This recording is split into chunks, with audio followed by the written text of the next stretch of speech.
Alhamdulillah muttaqina wa la udwana illa 'alal zalimin. Asyhadu an la ilaha illallah al-malikul haqqul mubin wa asyhadu anna Muhammadar Rasulullah shadiqul wa'dil amin. Allahumma shalli wa sallim ala nabiyyina Muhammad wa ala alihi wa sahbihi ajma'in. Amma ba'd. Pertama kita panjatkan puja dan puji syukur kehadirat Allah Subhanahu wa taala yang terus melimpahkan kepada kita semua nikmat-nikmatnya, terutama adalah nikmat Islam, iman, hidayah, taufik, nikmat sehat walafiat, dan nikmat-nikmat lainnya yang sama-sama kita rasakan, yang semuanya patut untuk kita syukuri. Salawat dan salam tidak lupa kita sampaikan kepada Nabi kita Nabi Muhammad Sallallahu Alaihi Wasallam, kepada keluarganya, para sahabatnya, dan orang-orang yang mengikutinya hingga hari kiamat. Seperti biasa pada Ahad pada subuh ya, kita mempelajari tafsir juz amma agar surat-surat yang biasa kita simak, kita baca, kita hafal, kita fahami isinya, sehingga membantu kita semakin khusyuk dalam sholat, juga kita dapat mengamalkan kandungannya dalam kehidupan sehari-hari. Baik, terakhir itu kita sampai Al-Ghoshiyah ya. Sudah selesai atau masih? Berarti 21 dan seterusnya ya. Baik.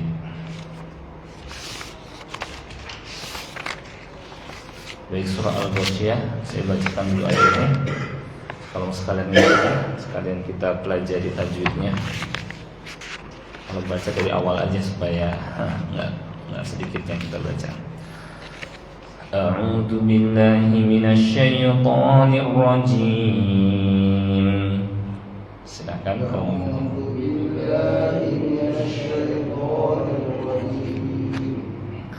Bismillahirrahmanirrahim.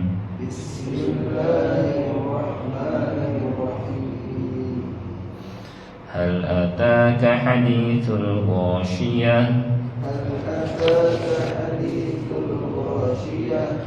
Wujuhun yawmaidin khashi'ah.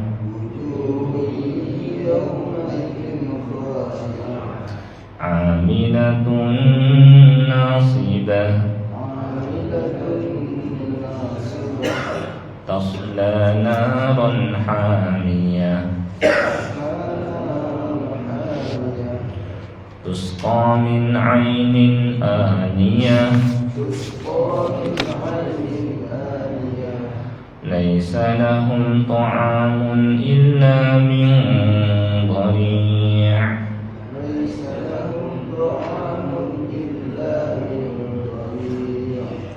La yusmin wa la yughni min ju'.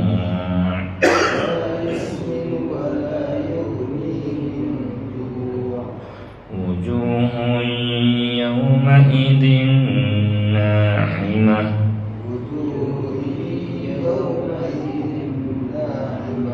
Lisa'yiha radiyah. Fi jannatin 'aliyah.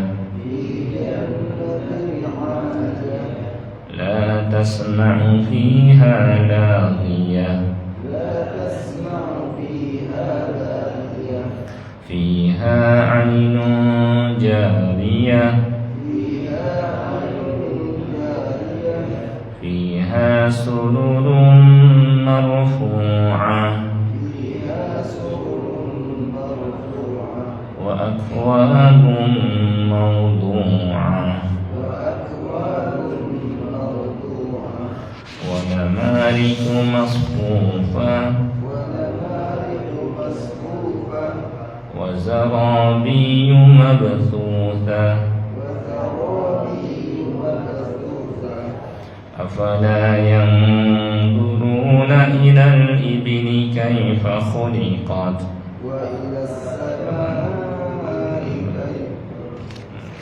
Afala dulu. Ada sitayabnya? Ya. Afala yanzuruna ilal ibli kaifa كيف خلقت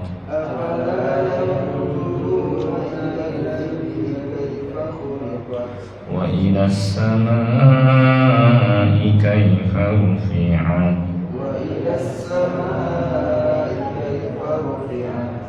وإلى الجبال كيف نصبت وإلى الأرض كيف سطحت فذكر إنما أنت مذكر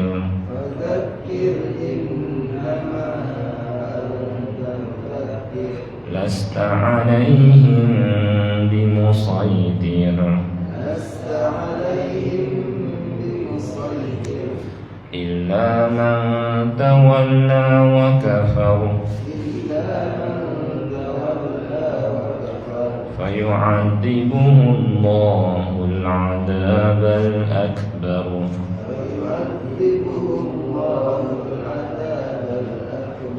إن إلينا إيابهم ثم إن علينا حسابهم.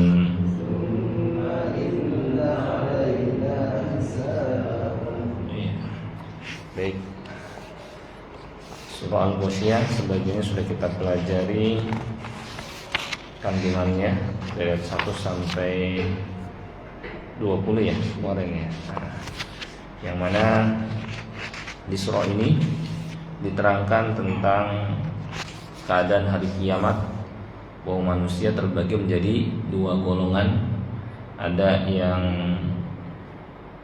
sengsara, di mana ketika itu wajah-wajah mereka terlihat hina, ya, mereka berada dalam azab Allah, ya, bekerja keras lagi kepayahan, maksudnya merasakan penderitaan, ya, memasuki api neraka, ya, ketika haus diberikan minum dengan air yang sangat panas, ketika lapar hanya pohon yang berduri, ya, yang keadaannya tidak menggemukkan, tidak bergizi, juga tidak menghilangkan lapar.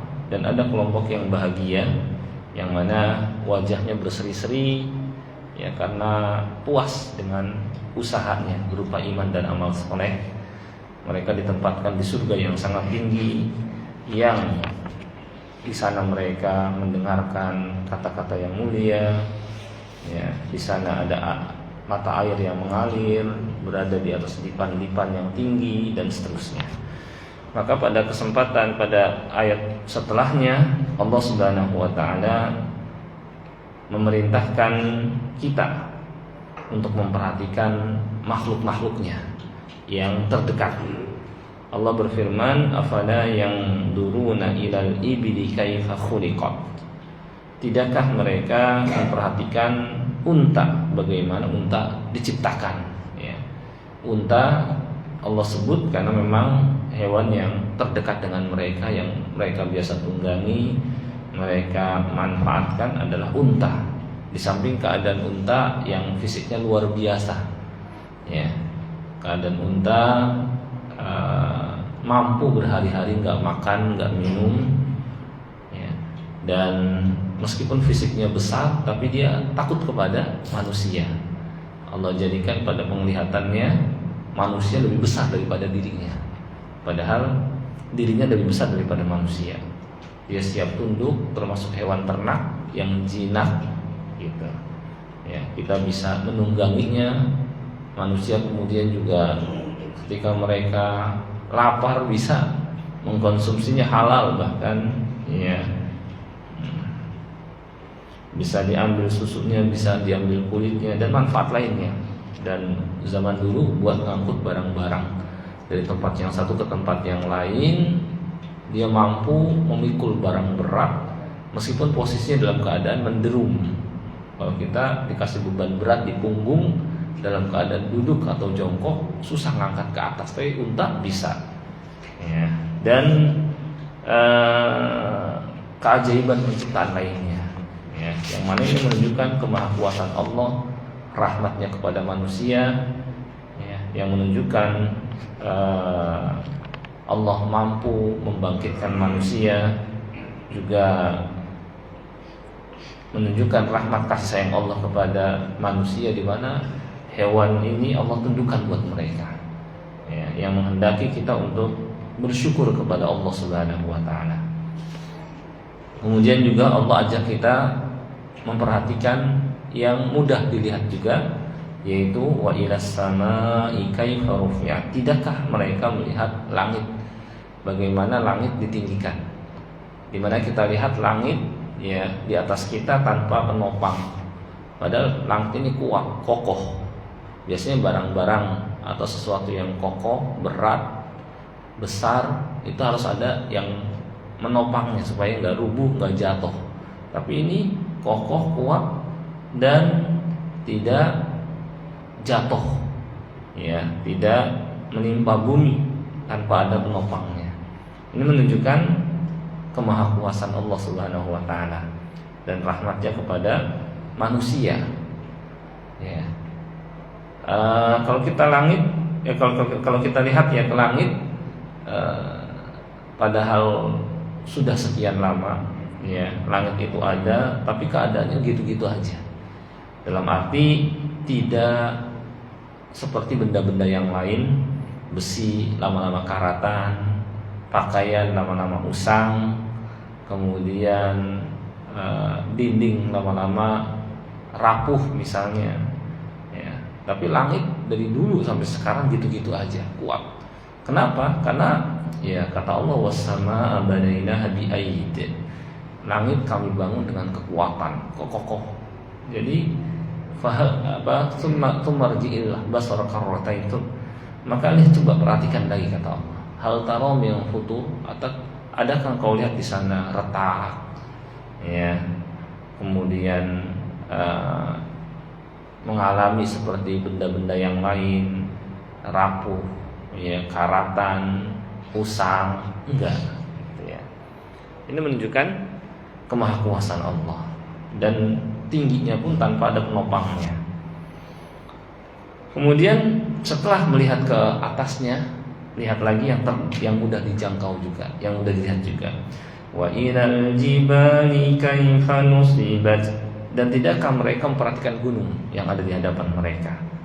Bagaimana gunung ditinggikan atau ditegakkan, dipancangkan, ya. Bagaimana dengan adanya gunung, Allah Subhanahu wa taala jaga bumi yang kita tempati ini agar tidak goncang, ya. Di samping kita tahu daratan bumi ini di sebagian besarnya adalah lautan, ya.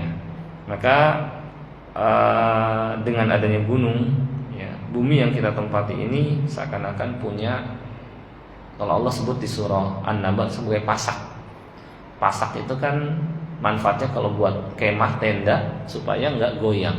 Nah, seperti itulah keadaan gunung, supaya tidak goyang bumi yang kita tempati ini. Dan manfaat-manfaat lainnya, ya, diantaranya adalah untuk melindungi manusia dari misalnya badai, ya, sehingga nggak kena langsung karena ada penghalangnya, ya. Kemudian juga untuk kelangsungan hidup manusia dengan adanya gunung, ya. Di samping mereka juga dapat menikmati pemandangannya, ya.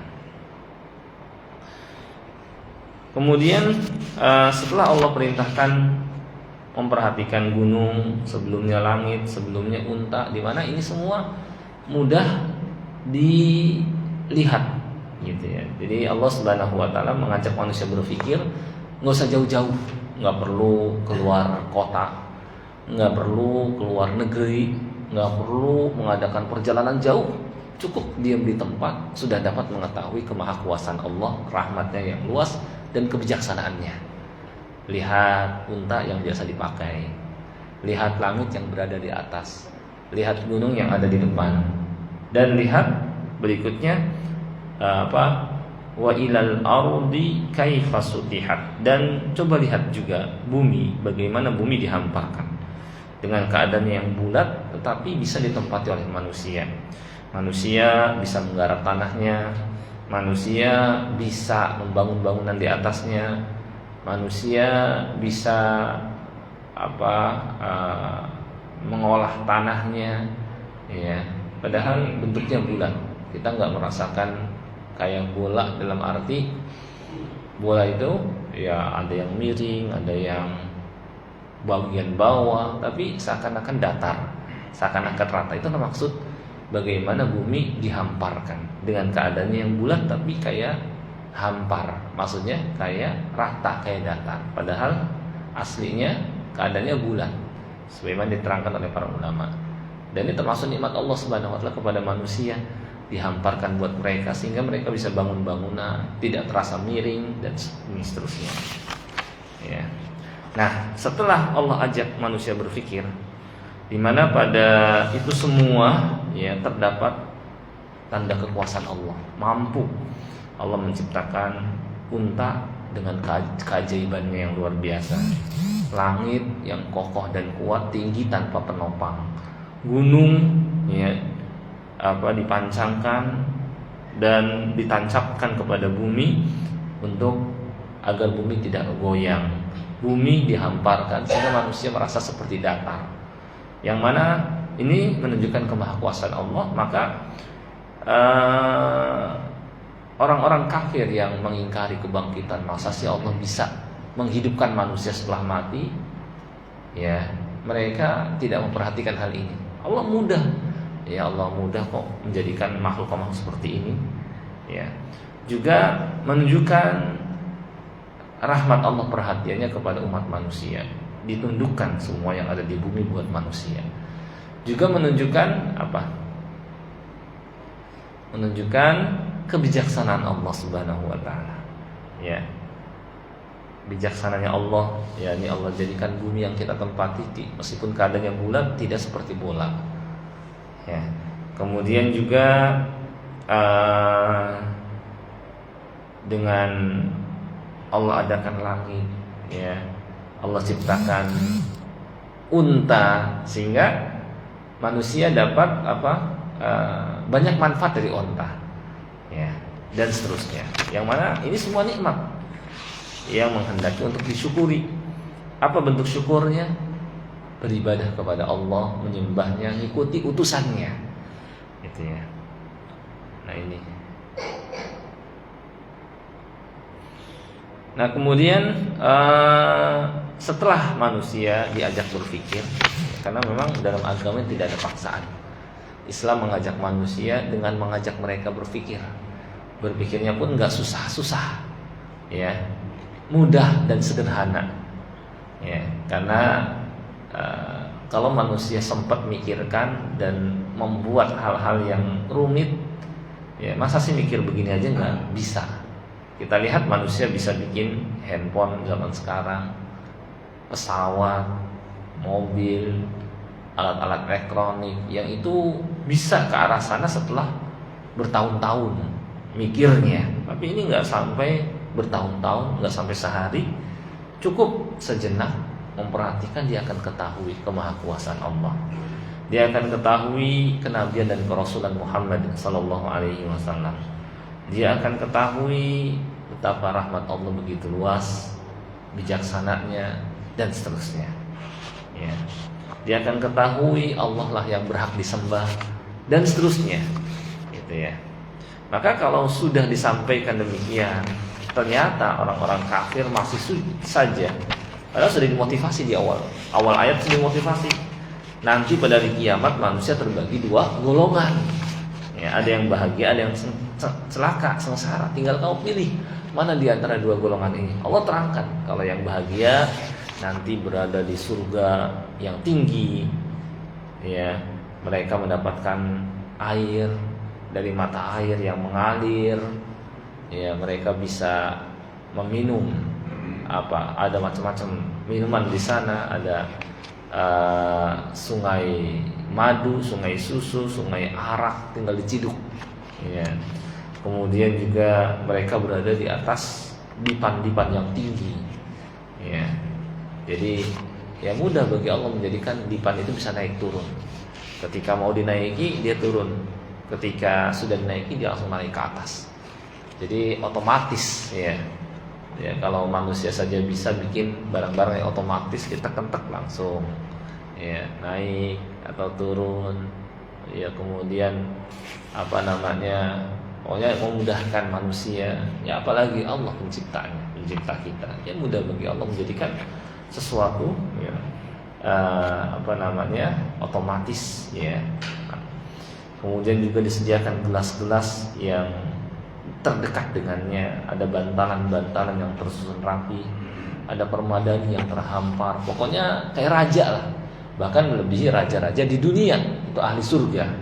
Nah, itu kalau kita masuk surga itu melebihi raja-raja di dunia berkali-kali lipat. Tapi kalau sampai masuk neraka, naudzubillahi min dzalik, ya maka ya keadaannya susah payah, menderita, ya ketika haus dikasih minum air panas, ketika lapar pohon yang berduri, ya dan seterusnya. Nah kalau sudah nggak juga mempan, maka Allah menggunakan cara yang kedua, ngajak berpikir. Tidakkah mereka memperhatikan unta bagaimana diciptakan, langit bagaimana ditinggikan, gunung bagaimana dipancangkan, dan bumi bagaimana dihamparkan? Yang mana pada ini semua apa? Itu bisa menjadikan seorang beriman. Enggak juga mempan, maka cara berikutnya fadzakir. Sudah, cukup engkau sampaikan saja. Innama anta mudzakir. Karena tugasmu hanyalah menyampaikan. Ya. Jadi Al-Quran telah menggunakan berbagai macam metode untuk menundukkan hati manusia. Ya. Yang seharusnya hati ini tunduk, yang seharusnya hati ini beriman. Ya. Yang seharusnya hati ini luluh. Ya. Tapi hati manusia ya bisa lebih keras daripada batu. Padahal di antara batu itu ada yang kemudian tergelincir, ada yang kemudian berlubang ketika kesiram air, netes, ada yang kemudian terbelah, ada yang kemudian jatuh dari tempat tinggi, ya. Itu.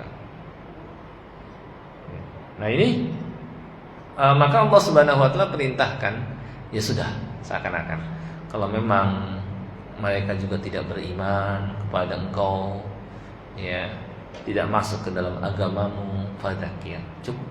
Innama anta mudzakir. Kamu cuma tugasnya nyampaikan saja. Lasta 'alaihim bimusaitir. Engkau tidak berkuasa untuk memaksa mereka. Ya sudah. Nah, ini bagaimana Allah ringankan bagi dai.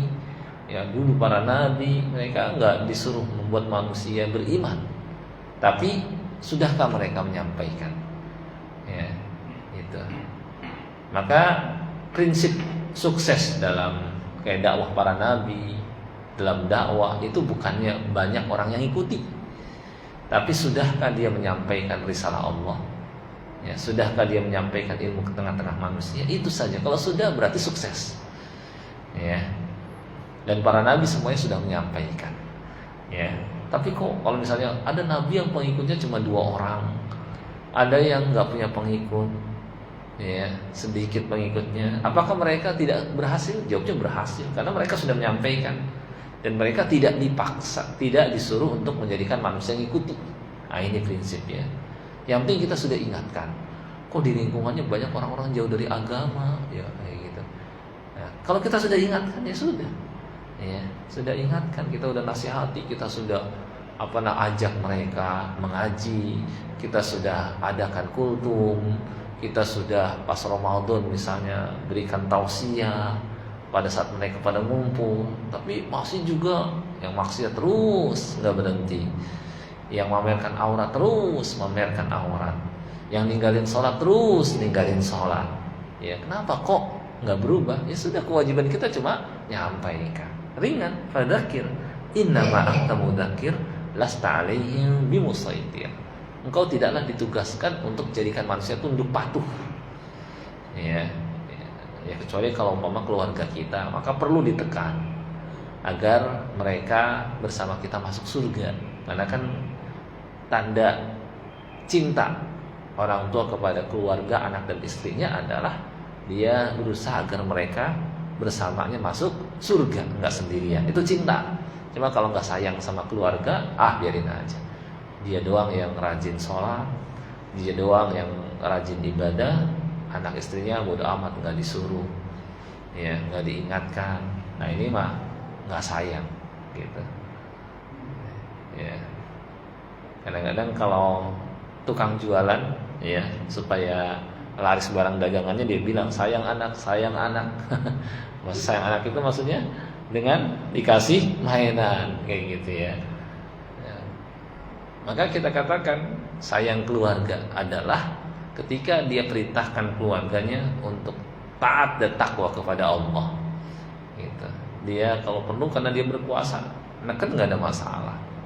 Ya, misalnya anaknya kalau nggak sholat nggak kasih jajan, ya istrinya, ya atau yang sudah besar anaknya yang perempuan kalau nggak mau pakai jilbab, ya misalnya nggak dikasih apa yang dia mau, gitu ya nggak apa-apa.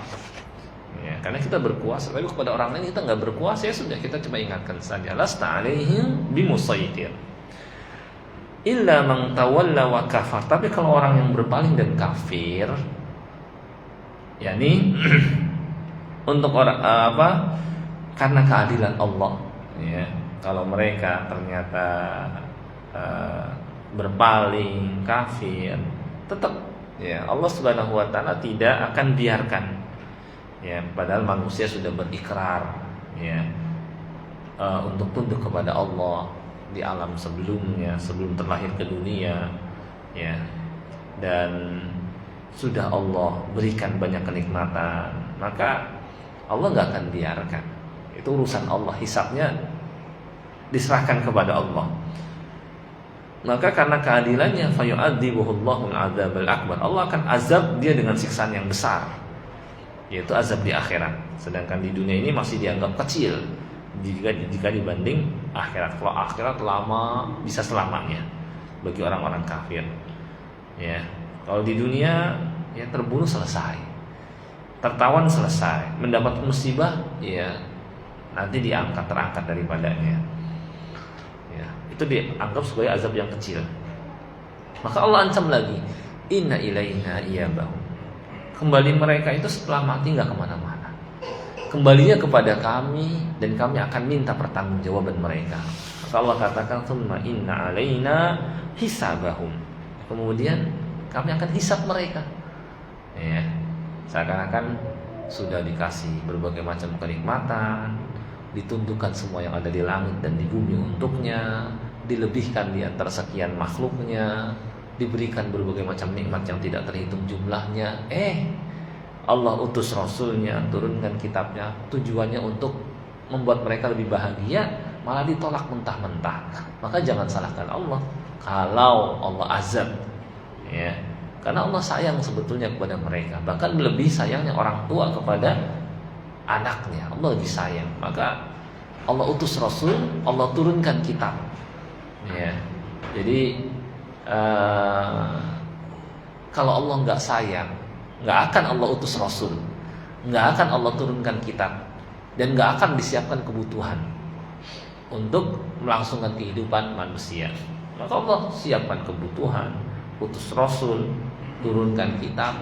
Tapi kalau ini semua sudah dikasih, nggak bersyukur juga, maka Allah ancam, ya bagi yang kafir, kufur, fayu'adzibuhullahul 'adzabal akbar. Maka Allah akan azab dia dengan azab yang besar, ya. Dan lagi kembali mereka nggak kemana-mana, kembalinya kepada Allah, Allah juga, pulangnya kepada Allah, Allah juga, ya. Maka karena kembali kepada Allah, Allah akan minta pertanggungjawaban, ya. Dan Allah yang akan menghisab mereka. Baik, ini kandungan dari ayat 21 sampai ayat 17 sampai 26. Dari beberapa ayat tadi kita dapat menarik banyak pelajaran, di antaranya menetapkan adanya kebangkitan dan pembalasan dengan memperlihatkan bukti-bukti di alam semesta yang terdekat. Kemudian seorang dai tugasnya hanyalah dakwah, menyampaikan. Kita ya pun bisa, maksudnya menyampaikan, ya mengingatkan, tapi kita juga nggak, karena nggak berkuasa, kita nggak bisa maksa. Ya, ada usulan misalnya untuk mengadakan kegiatan-kegiatan yang bertentangan dengan syariat, ya. Ya, mengadakan panggung hiburan, menghadirkan artis ibu kota misalnya, yang memamerkan aura. Kita di situ kita sampaikan, ini nggak bagus, nggak boleh. Kenapa? Karena kita tahu artis ini biasa pakai pakaian minim, ya memamerkan aura, dilihat banyak orang, nanti orang-orang banyak jatuh dalam maksiat. Pokoknya enggak. Ini soalnya akhir tahun, kita harus adakan. Ini soalnya 17-an, kita harus adakan. Kewajiban kita cuma nyampaikan doang. Nyampaikan pun mudah. Zaman sekarang kita japri, Anda kan mungkin kalau di grup nggak enak, nanti dia jatuh, malu kayak gitu. Atau kita langsung ngobrol 4 mata, atau lewat japri pun sama aja. Itu bukan 4 mata lagi sama aja, 4 mata juga. Itu dari hati ke hati gitu ya. Nah, kalau itu juga enggak, ya sudah, nanti itu urusan dia dengan Allah. Yang penting kita cuma nyampaikan saja. Nah gitu ya. Jelas Pak ya? Insyaallah ya. Mudah-mudahan bisa dipahami, karena ayatnya sudah selesai. Baru nanti kita masuk ke surah Al-Fajr. Dan supaya suasana hidup, mungkin nggak cuma dari saya aja, kita adakan diskusi. Kalau ada yang ingin bertanya belum jelas, silahkan bisa disampaikan. Supaya suasana hidup. Kalau ada yang ingin bertanya belum jelas, cuma alhamdulillah ini sudah selesai nih. Saya ada rencana insya Allah mau menerbitkan ini tafsir Al-Quran 30 juznya. Ini kan buat juz amma. Jadi nanti 30 juz ya, dari 7 jilid insya Allah kalau jadi. Sudah saya lagi minta sambutan dari beberapa ustadz dan sebagian masyayikh ulama, ya saya berikan gambaran isinya ya, jadi agak lebih lengkap. Ada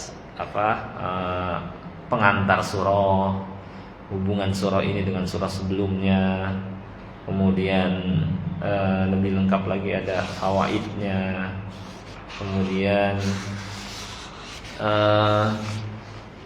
banyak di situ saya tambahkan gitu ya, sehingga nanti kalau jadi 7 jilid, ini baru Al-Fatihah aja yang kita pelajari. Nanti insya Allah ya kalau ini sudah selesai, kalau mau dari awal ayat nggak ada masalah. Dari awal surah Al-Fatihah sudah selesai, berarti Al-Baqarah ya kita coba bahas. Ya cuma kita nggak harus selesai, tapi yang penting istiqomah aja udah alhamdulillah. Ya, belajar sedikit, nggak terasa udah separuh dari Al-Quran, hampir. Maksudnya separuh dari juz amma sudah kita ya pertengahan gitu ya, sudah hampir pertengahan. Baik, silakan kalau ada yang ingin ditanyakan belum jelas. Ya, silakan. Waalaikumsalam warahmatullahi wabarakatuh.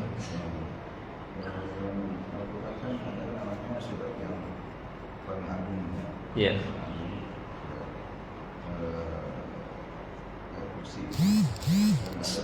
Ayat dan surat yang paling agung.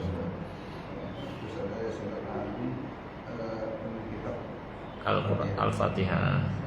Terus di sisi yang lain, saya sering membaca dari Rasulullah nih, Muhammad sholat Jumat atau sholat Id atau waktu seperti Al-A'la sama Al-Ghoshiyah. Ini apa ayat ini disebut kan ini ada yang surat yang ayat yang azim, betul. ada surat yang kitab apa tulisnya? Iya. Pertama, dalam Al-Quran ada surah yang paling agung, juga ada ayat yang paling agung. Surah yang paling agung Al-Fatihah. Kenapa? Ya karena kita lihat di sana memuat berbagai macam ilmu. Ya, kita diperkenalkan dengan Allah, siapa Rabb kita. Juga diberitahukan kepada kita tujuan dari kita diciptakan di dunia, yaitu beribadah kepada Allah dan mengisi hidup dan kehidupan kita dengan beribadah minimal yang Allah wajibkan. Juga di surah Al-Fatihah diterangkan jalan yang harus kita tempuh dalam hidup di dunia, ya. Juga kebutuhan kita kepada Allah setiap waktu, setiap saat, sehingga kita butuh hidayahnya. Ihdinas siratal mustaqim. Ya. Kemudian di surah Al-Fatihah juga kita diperkenalkan tentang Allah. Ya, Allah itu Rabbul Alamin, Allah itu Ar-Rahman Ar-Rahim, Allah itu Maliki Yaumiddin. Juga di surah Al-Fatihah juga ya diterangkan adab kalau berdoa. Puja-puji Allah dulu, kemudian baru kita minta ihdinas siratal mustaqim. Di surah Al-Fatihah juga ada hak Allah dan ada hak hambanya, dan seterusnya, yang menjadikan surah ini sebagai surah paling agung dalam Al-Quran. Demikian pula ayatul kursi. Kenapa sebagai ayat yang paling agung? Karena di sana memperkenalkan kepada kita siapa Allah. Allahu la ilaha illa huwal hayyul qayyum. Allah adalah Tuhan yang tidak ada yang berhak disembah kecuali Dia. Al-Hayy, yang maha hidup, Al-Qayyum, yang mengurus makhluknya. Ya, la ta'khudhuhu sinatu wa la naum. Membersihkan Allah dari sifat-sifat yang tidak layak. Allah tidak pernah sinah, ngantuk, wala naum, apalagi tidur. Yang mana kalau sampai Tuhan itu ngantuk, Tuhan itu tidur, gimana tuh yang terjadi? Banyak makhluk yang terbengkalai, ya kan? Kita aja kalau megang gelas ngantuk, lepas tuh gelas dari tangan, pecah. Maka bagaimana alam semesta ini kalau sampai Tuhan ngantuk, lepas kendali, tabrakan lah, banyak yang kelaparan lah, banyak yang mati lah, gitu. Maka Allah maha sempurna, yang maha hidup, kekal, dan tidak pernah ngantuk apalagi tidur. Semua dipantau oleh Allah Subhanahu wa Ta'ala. Sehingga nggak usah heran, dari kemarin sampai sekarang kok hewan sekeliling kita nggak mati, padahal kita nggak kasih makan. Siapa yang kasih? Allah. Ya, ini nggak mati, itu nggak mati. Ada yang susah mencari, tapi Allah mudahkan.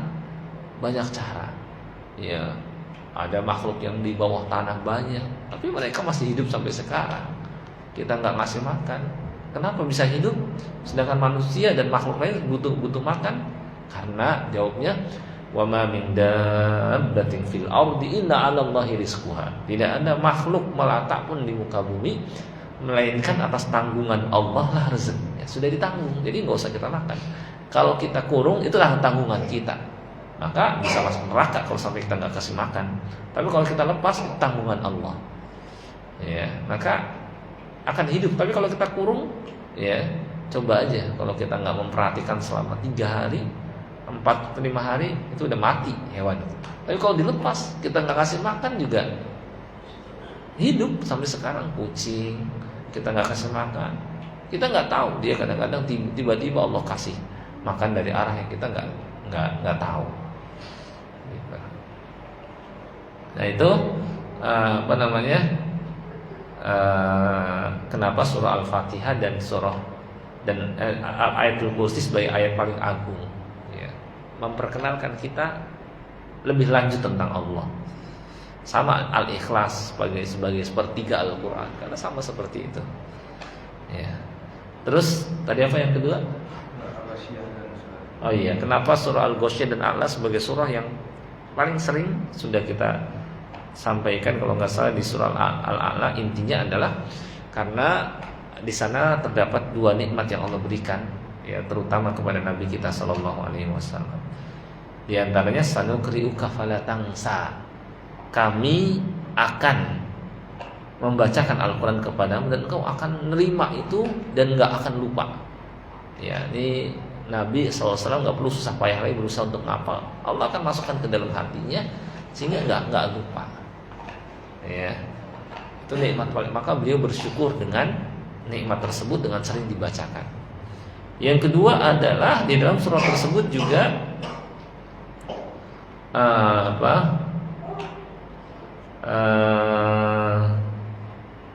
janji Allah, ya, kami akan wa nuyassiruka lil yusra, ya, kami akan mengarahkan engkau kepada sesuatu yang sangat mudah, kepada ajaran yang sangat mudah. Itulah ajaran Islam. Syariat Islam mudah dibanding syariat umat-umat terdahulu.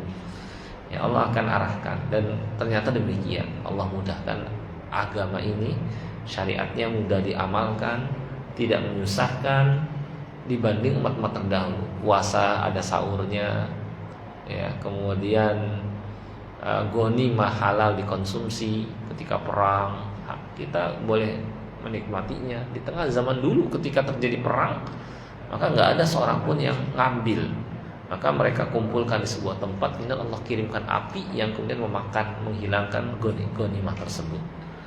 Zaman dulu juga sholat itu nggak boleh di tempat tanah, di tempat lapang, di tempat terbuka nggak boleh, harus di tempat ibadah mereka, sinagog, ya, kalau yang Nasrani gereja. Kalau kita dimanapun, ya nggak harus di masjid, nggak harus di musola, ya, ketika kita di hutan, di padang pasir, kita bisa sholat di situ. Ya, kemudian juga syariatnya lebih ringan. Ya, bagaimana ketika terjadi pembunuhan, maka diberikan tawaran, enggak langsung harus dikisos. Di tengah kalau dalam kitab Taurat, ya, bunuh mau sengaja nggak sengaja tetap dibunuh lagi. Tapi Islam, ya, lihat dia sengaja tidak sengaja, ya, kalau tidak sengaja, ya maka nggak boleh dibunuh, cukup bayar diat, denda, dan seterusnya. Nah, ini kemudahan agama ini, ya. Itu mungkin sahabat sekalian. Baik, jadi karena sebab ini Nabi SAW bersyukur, ya, atas karena Allah mengarahkan kepada agama yang mudah, juga karena Allah menjanjikan akan mendirikan beliau hafal, maka beliau sering baca di waktu-waktu orang banyak berkumpul, Jumatan, hari raya, dan sebagainya. Itu. Ada lagi mungkin yang ingin ditanyakan? Jelas mungkin ya? Kalau sudah jelas, kita nggak berpanjang kalam karena memang sudah selesai, dan mungkin nanti kita masuk ke surah Al-Fajr, ya. Surah Al-Fajr, insyaallah nanti kita pada pertemuan berikutnya. Baik, kalau tidak ada pertanyaan, kita akhiri sampai di sini. Kita tutup dengan doa kafaratul majlis. Subhanakallahumma bihamdik, asyhadu an la ilaha illa anta, astaghfiruka wa atubu ilaik. Assalamualaikum warahmatullahi wabarakatuh.